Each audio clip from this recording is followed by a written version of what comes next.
کا ہم خبر چیئرمین پیپلز پارٹی بلاول بھٹو زرداری کا اوباڑوں میں کارکنوں سے خطاب۔ بلاول بھٹو کا کہنا ہے کہ عوام کے حقوق کے لیے کٹ پتلیوں کو فارغ کرنا ہوگا۔ بجٹ میں امیر کے لیے ریلیف اور غریب کے لیے صرف تکلیف ہے۔ یہ بجٹ عمران خان کے امیر دوستوں کے لیے ہے۔ عمران خان نے جن کے خلاف 20 سال شور مچایا انہیں ایمنیسٹی اسکیم میں ریلیف دے دیا گیا۔ بجٹ میں عام پاکستانی کے لیے ٹیکس کا طوفان ہے۔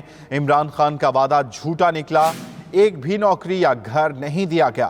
آج پنجاب میں عمران خان کو بے نقاب کریں گے۔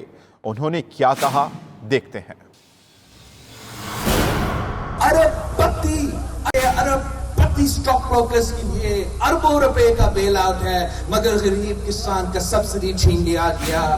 مزدور کے لیے کم از کم اجرت میں اضافہ نہیں کیا گیا۔ الیکشن سے نہیں، سلیکشن سے سلیکٹڈ حکومت کرتے ہیں تو وہ آپ کو جواب دہ نہیں ہے، وہ آپ کی ضرورت ہی نہیں ہے۔ آپ جیے یا مرے ہو تو کوئی فرق ہی نہیں پڑتا ہے۔ ہم نے ہر سلیکٹڈ سیاستدان کو سیاست سے فارغ کرنا ہے، تو ہم نے ان سلیکٹڈ سیاستدانوں کو سیاست سے فارغ کرنا ہے۔